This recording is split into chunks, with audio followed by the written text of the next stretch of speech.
Welcome to Politics for Patriots. Here's your host, the eviscerator of progressive nonsense, the executioner of imbecility, and the grim reaper of BS, Eddie Zipper. All right, welcome to episode 62 of the Politics for Patriots podcast. If you haven't yet, please subscribe on iTunes. Listen to older episodes at my website, www.eddiezipperer.com. That's www.eddiezipperer.com.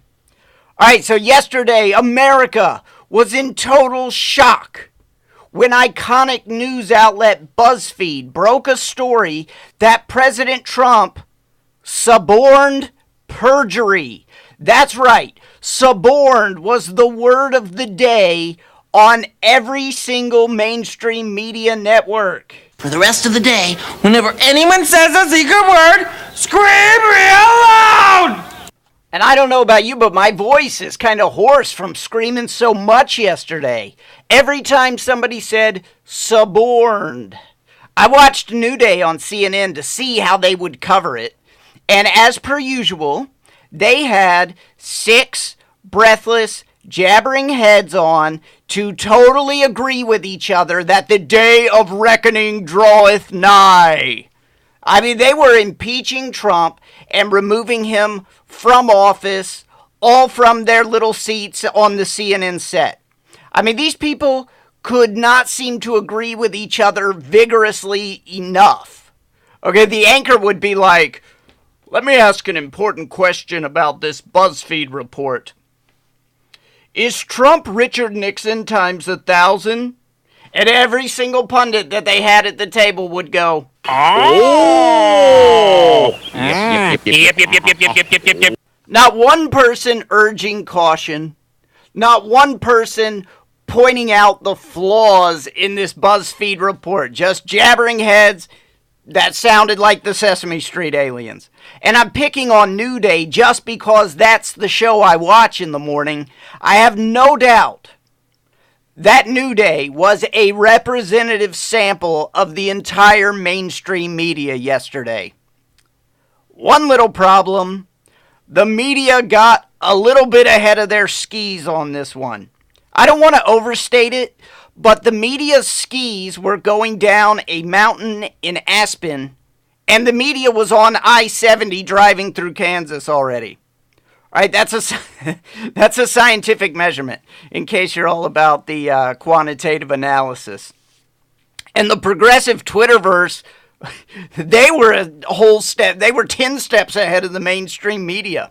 They had the BuzzFeed story being true automatically, Trump being impeached, Trump being removed from office by the Senate, Pence being somehow involved in the crime, Pence being impeached, Pence being removed from office, and Speaker of the House Nancy Pelosi being sworn in as President of the United States. I'm not joking. This is where they went. Okay, so Nancy becomes president and reopens the government and delivers the State of the Union on January 31st. So that's getting a little bit ahead of the BuzzFeed story there. This is true. I'm not exaggerating. I was watching, there's a Twitchy writer on Twitter that I follow, at PolitiBunny.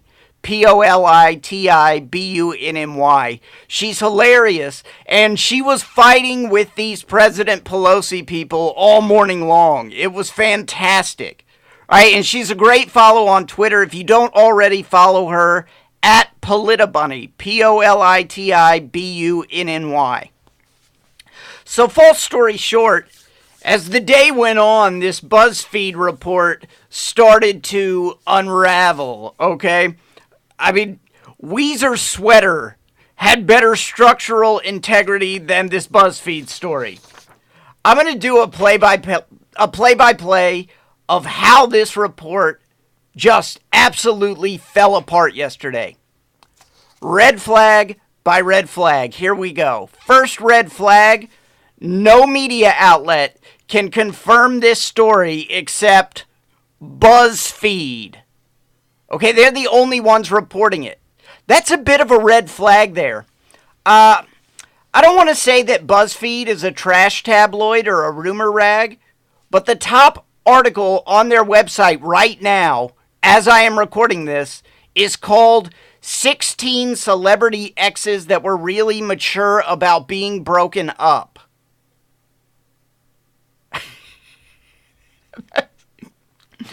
So, my recommendation to the jabbering heads on the media channels, if nobody has the story except for BuzzFeed, you might want to hang back for a minute. See how things develop a little bit. Alright, second red flag. We find out one of the BuzzFeed finger quotes journalists, close finger quotes, has a history of conjuring sources out of thin air. He's apparently famous. No. Did I say famous? That's not what I meant. He's apparently notorious for breaking news of the imminent indictment of Karl Rove some years ago. So, we're still waiting for that one to pan out. Alright, third red flag. Allison Camerata on New Day. And I ripped on New Day earlier, but I have to give credit where credit is due on this one. They, I would say, accidentally exposed this piece of information. So they had one of the journalists on, and they were asking him about the report. And Allison Camerata said, this is, on every network. This is huge news right now. And she's asking him questions about the report. And he says, oh man, this is such good I'm paraphrasing. Oh man, this is such good reporting. We got all these documents. I haven't seen them personally, but wow, what a what? Hold up. You haven't personally seen any of the evidence? That's fantastic. So now we find out that the entire media is accepting this report based purely on faith. So it's less a news report than it is scripture from the Church of Anti-Trumpism. All right, so yeah, big red flag there. Fourth red flag. While one of the BuzzFeed finger quotes journalists, close finger quotes, is telling Allison Camerata that they haven't seen the evidence, the other reporter who worked on this story, right, there's two names on it. The other reporter who worked on this story is busy saying, and I'm quoting this from an MSNBC tweet, "We have seen documents." Oops. I think Stephen Miller on Twitter was the first one to discover that inconsistency. He's another good follow at Redsteeze, REDSTEEZE. If you don't already follow him, I highly recommend him. So you've got one guy who contributed to this report out there saying we have not seen evidence. Or he says I personally have not seen evidence. You got the other guy, we saw evidence. Seems a little fishy that these two guys can't seem to agree on whether or not they actually saw the documents that they are using to damn the President of the United States. Okay, next one. There's so many there's just tons of them. Fifth red flag. The editor-in-chief of BuzzFeed, aka the guy who makes sure you know which celebrities are handling their breakups like adults, he goes on the television and he blasts Trump supporters for having the gall to not accept BuzzFeed reporting on faith. According to him, critiquing the reporting of BuzzFeed journalists is, quote, the last and weakest resort when you don't have anything else to say. I mean, nobody can critique you? I mean, who are you? I mean, this guy comes on like Lur from Futurama. He's like, do not question the methods of your journalistic overlords. All right, next. Sixth red flag. And this one is a real beauty. This is the big one. This is the one that actually finally raised a red flag for the mainstream media, who are no longer quite so breathless over this story. Less than 24 hours after the story broke, special counsel Bob bleeping Mueller disputes the story. I mean, this guy is a superhero to leftist progressives. All they do is tell us that we can trust his integrity to the ends of the earth. Okay, to leftists, this guy is basically exactly the same as Superman, except for the S on his chest stands for special counsel. So Bob bleeping Mueller is watching the news coverage on a crystal at the Fortress of Solitude, and he flies down to tell everyone basically that this is fake news. I mean, it's lucky he's faster than a speeding bullet, because we probably would have awoken to news this morning that the House had already impeached Trump on 7,000 articles of impeachment, all of which allude to the Buzzfeed story, and the word subording appears 52,000 times. So yesterday they were shouting this story from the rooftops. They were breathless all day. It was, if this is true, Trump will be impeached and removed from office. I mean, this was the only story all day long. Today they're devoting like 5 seconds to coughing out. Yeah, it turns out the BuzzFeed story was crap or something. We now return to our regularly scheduled programming, Why the Border Wall is Awful. The Democrats are going to wake up and wonder where the story went. Mueller throwing cold water on the story is going to receive about 1/10,000th of the coverage that the story received yesterday. So basically, here's what the media should be asking BuzzFeed editor-in-chief Ben Smith all day long today. Care to revise your statement, sir? What? Do you want to change your bullshit story, sir? One of my favorite movies of all time there. The Fugitive. Anyway, yesterday was sort of a microcosm of how the mainstream media works all the time. It's wall-to-wall, breathless, in front of the skis meltdowns over whatever the latest anti-Trump story is. And sometimes it's a big one, Trump suborned perjury. Or sometimes it's a small one, Trump ordered so many hamburgers. Trump said there were 1,000, but there were only 300. I mean, that's the kind of stuff they do. When it's the big ones, they're all breathless and crazy about it on every network. And when it's the small ones, same. So I thought today it would be fun to teach a little class, right? A little class called BuzzFeed Journalism 101. Why should BuzzFeed, finger quotes, journalists, close finger quotes, get all the coverage, all the fame, all the airtime, all the attention of the jabbering heads on TV, when you too can create Buzzfeed-quality journalism from your home? And I'm going to show you how to do that. I'll use the first couple paragraphs from yesterday's big story, which is today's birdcage liner. All right, I just went back to the BuzzFeed website to get the story, and their top story has changed.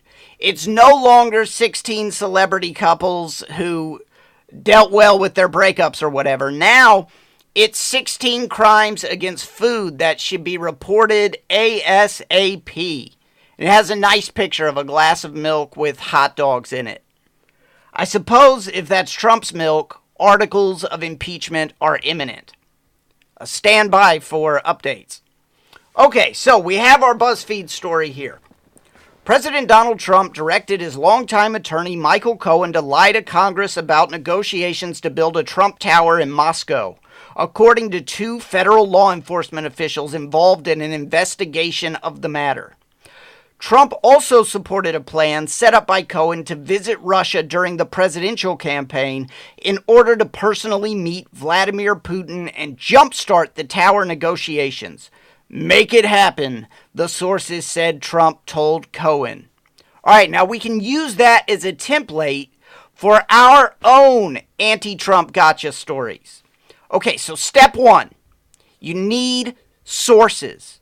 Anyone will do because you're going to hide their identity. So your spouse, your kids, your dogs, whoever you choose will be fine. Step 2, get them to hand over the dirt. Here's how you do that. Don't reveal what you're writing about. Just do what I did. Just say, I need a noun, a famous person, an adjective, a city, a fictional place, a fictional character, and a famous Trumpism. Boom! You've got your story. So I'm teaching a class here, so I am going to reveal my sources. But when you do this, keep them as secret as you can. Otherwise, your story will be ruined because people will know, oh, well, that person doesn't know anything about this situation.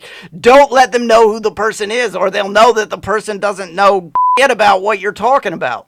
All right, so my first source is going to be the guys at the Politicked podcast. It's a super funny, super good podcast. They've had me on as a guest before, but don't judge them by that. It's actually a really great show. Here's my story with the Politicked guys as the source. President Donald Trump directed his longtime socket wrench, Michael Cohen, to lie to Dr. Phil about negotiations to build a ginormous tower in Sioux Falls, according to an official source with knowledge of the investigation. Now you say, hey, Eddie, wait a minute. They're not official, and their knowledge is the same as everyone else's. Prove it.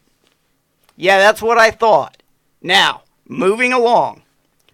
Trump also supported a plan set up by Cohen to visit Narnia during the presidential campaign in order to personally meet President Saul Goodman and jumpstart the tower negotiations. We are Americans, not Americans, the sources said Trump told Cohen. Boom. That is all you need to get the MSM going. Impeach 45! Now, I know what you're thinking. You're worried because you're like, well, I don't think that people are going to believe that's real because it sounds so asinine. They don't care. The media doesn't care if it sounds asinine. They don't care if they don't know who the sources are and if nobody's seen the evidence. They proved that yesterday. So this will work ever so nicely.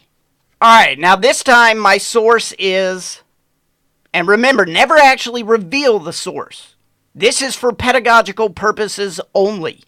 All right, the source on this one is Eddie Scarry from the Washington Examiner. Follow Eddie on Twitter at eScarry, that's E-S-C-A-R-R-Y, and read the articles that he writes for the Washington Examiner. He does really great work.